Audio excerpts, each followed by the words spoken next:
first ever factory outlet, Chandanagar, Mukunda Jewelers, opening soon. No making charges. నమస్తే, welcome to I dream. నేను మీ విజిత. ప్రస్తుతం మనతో పాటు ఉన్నారు ఇస్కాన్ టెంపుల్ నుంచి ప్రణవానంద ప్రభుజీ. వారి ప్రవచనాల రూపంలో, వారి మాటల రూపంలో మనకు ఎన్నెన్నో మంచి విషయాలు ప్రతిసారి తెలియజేస్తూనే ఉంటారు. మనకున్న సందేహాలన్నింటినీ నివృత్తి చేస్తూనే ఉంటారు. అయితే నిజంగా భగవంతుడికి మనందరం కూడా భక్తులమే. నిజమైన భక్తుడు అంటే ఎవరు, ఎలాంటి లక్షణాలు కలిగి ఉంటారు, మనం ఆధ్యాత్మిక మార్గంలో నడవాలంటే అసలు మన ప్రయాణం ఏ విధంగా మొదలవ్వాలి, ఇలాంటి విషయాల గురించి ఈరోజు మాట్లాడబోతున్నాం. ఇప్పుడు ప్రభుజీతో మాట్లాడి మరిన్ని విషయాలని నివృత్తి చేసుకుందాం. నమస్కారం ప్రభుజీ. నమస్కారం అండి. హరే కృష్ణ ప్రభుజీ. హరే కృష్ణ ప్రభుజీ. నిజంగా భక్తుడు అంటే ఎవరు ప్రభుజీ? భగవంతుడి పట్ల పరిపూర్ణమైన నమ్మకం ఉన్నవాడు భక్తుడు. సుఖాలు వచ్చినా, దుఃఖాలు వచ్చినా, అవమానాలు వచ్చినా, పొగడతలు వచ్చినా, మన జీవితంలో ఏ సిచ్యువేషన్ వచ్చినా సరే మనం భగవంతుణ్ణి ఆశ్రయించి ఆయన పట్ల నమ్మకం ఉన్నవాడు భక్తుడు. చాలాసార్లు ఏమవుతుందంటే అండి, మనకి మంచి జరుగుతున్నప్పటి వరకు వెరీ గుడ్, మనం చాలా భగవద్భక్తులం అని అంటే, కానీ ఏదన్నా చెడు జరిగిపోయింది ఏమనుకోండి, నాకెందుకు ఇలా జరిగింది, నేను ఇంత మంచివాడిని, ఆయన ఎందుకు అలా చేయలేదు, కాబట్టి ఈయన నాకొద్దు అని అంటారు చాలా మంది. మీరు ఆశ్చర్యపోతారు. అసలు నాకు నా భక్తి జీవితంలో చాలా ఇన్స్పిరేషన్గా అనిపించింది. నేను ఇప్పుడు మనకి తెలుసు పాలస్తీన్ ఇంకా ఇజ్రాయెల్లో వార్ జరుగుతుంది, గాజా అనే ప్రదేశంలో. అయితే ఒక ఆవిడ, అసలు చాలా వీడియోస్ చూశాను ఒకదాని తర్వాత ఒకటి, అక్కడ ఉండే వాళ్ళు మొత్తం ఫ్యామిలీ నష్టం అయిపోయినా, పిల్లలు చనిపోయినా, ఏం చేసినా సరే వాళ్ళు ఇలా అంటున్నారనమాట, ఏ అల్లా నువ్వు మాకు ఇది చేసావు కానీ మేము మాత్రం నీకు స్తోత్రం చేస్తాం. వాళ్ళ లాంగ్వేజ్లో వాళ్ళు చెప్తున్నారనమాట, నువ్వు ఏం చేసినా సరే మా మంచికే చేస్తావని నాకు తెలుసు, కాబట్టి ఇంకా ఇంకా మేము మిమ్మల్ని పొగుడుతూనే ఉంటాము. ఆ సిచ్యువేషన్లో కూడా అసలు ఆ నమ్మకం ఎలా ఉంది అని నాకు చాలా ఇన్స్పిరేషన్గా అనిపించింది. అరే ఎంత ట్రూ డివోషన్ వాళ్ళకి ఉన్నది, ఒక నమ్మకం వాళ్ళ దేవుడి పట్ల వాళ్ళకు ఉన్నది. కానీ మనం ఎన్నిసార్లు చాలామంది చూస్తుంటాం. మొన్న నాకు ఎవరో వీడియో పంపించారు, అందులో చెప్తారు, ఒక వెంకటేశ్వర స్వామి ఫోటో ఉంటుందన్నమాట, ఒక ఆవిడ చెప్తారు, ఓయ్ నేను చెప్పింది చేస్తావా లేదా, ఇంకో దేవుడిని తీసుకొచ్చి పెట్టేయాలనా అని అంటుందన్నమాట. అయితే నేను చూసి ఆశ్చర్యపోయాను అనమాట. మనకి ఎందుకు ఇలాంటి ఫేత్, ఇలాంటి నమ్మకం ఎందుకు లేదు? ఎప్పుడైతే మనం ఎంతైతే మనకి ఇన్వెస్ట్మెంట్ చేస్తామో అంతే రిటర్న్ వస్తుంది కదండి. అలానే మన నమ్మకం, మాన అపమానాలు, ఇవి సుఖ దుఃఖాలు, ఇవన్నీ ప్రపంచంలో ఒక భాగం అండి. ఇదంతా జీవితంలో ఒక భాగం.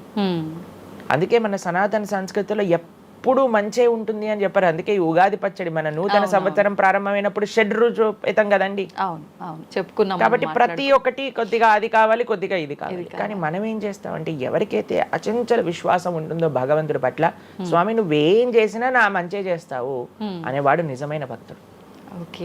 కాబట్టి ఎక్కడి నుంచైనా ఆ విశ్వాసం, ఆ శ్రద్ధ కానీ మనం నేర్చుకోగలిగితే ఇట్ ఈస్ ఎక్స్ట్రీమ్లీ వండర్ఫుల్ అనమాట. ఆ శ్రద్ధ, స్వామి నువ్వు ఏం చేసినా సరే నేను నిన్నే కొలుస్తా, అటువంటి శ్రద్ధ మన దగ్గర ఉండిందండి, మన దగ్గర ఉండింది. మన పూర్వీకులు, రాజులు, మహారాజులు, అసలు మన సంస్కృతి, సిక్కులు ఎవరైతే మనకి వాళ్ళ జీవితాన్ని త్యాగం చేసేసారు వాళ్ళ ధర్మాన్ని కాపాడుకోవడానికి. మనం చూస్తాం. అసలు ఇప్పుడు ఏంటంటే అండి, నాకు అన్నిటికంటే బాధాకరమైన విషయం ఏంటంటే, ఈ ప్రజెంట్ డే యూత్ ఉన్నారు కదా, వాళ్ళకి మన దేశ సంస్కృతి గురించి తెలియదు, మన దేశ హిస్టరీ గురించి తెలియదు, మన కల్చర్ గురించి తెలియదు, మన ఆధ్యాత్మికత గురించి తెలియదు. తెలుసుకోవాలి అనే ప్రయత్నం కూడా చేయట్లేదు. ఎవరు అసలు దేశాన్ని కాపాడాలనుకుంటుంది? అసలు మన పూర్వీకులు మనకి ఎలాంటి సంపత్తిని ఇచ్చారు? ఏవో టీవీలలో వచ్చే చెత్త ప్రోగ్రాములు చూడటము, టైం వేస్ట్ చేసేయటము. ఇప్పుడు మాకు చెప్తున్నారు, ఎవరో బిగ్ బాస్ అనేదో ప్రోగ్రామ్ వస్తుందట. జనాలందరూ అసలు ఏమొస్తుంది చెప్పండి? మన జీవితంలో ఏదైనా మార్పు కలగలిచ్చా? మనకి లేదు. ఎవడో ఒకటి చోట వాడు డబ్బులు సంపాదించుకుంటూ వాడు చేసే చెత్త పనులన్నీ మనం చూస్తూ ఉంటే, మనం వింటూ ఉంటే, దాని తర్వాత చూస్తే పర్వాలేదు, ఆ వ్యక్తుల పట్ల అపరిమితమైన ప్రేమను పెంచుకొని, ఒకళ్ళు నాకు ఈ మధ్య ఎక్స్ప్లెయిన్ చేస్తున్నారనమాట, ఒక్కొక్కళ్ళకి ఆర్మీ అని తయారైపోయి వేరే వాళ్ళని దూషించటం, వేరే వాళ్ళని తిట్టడం. ఈ సమాజం ఇలా ఉంటే నీకు ఒక బిగ్ బాస్ అనే ఒక టైం వేస్టర్ని కావాలి, అది అయిపోగానే ఐపీఎల్ అనే ఒక టైం వేస్టర్, దాని తర్వాత నెట్ఫ్లిక్స్, అమెజాన్ ప్రైమ్, ఇవన్నీ ఎప్పుడు ఉన్నాయి.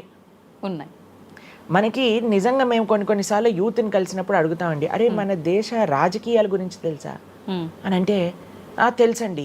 ఎవరి దగ్గర నుంచి తెలుసుకున్నావు అని అంటే ఒక యూట్యూబర్ పేరు చెప్తారు.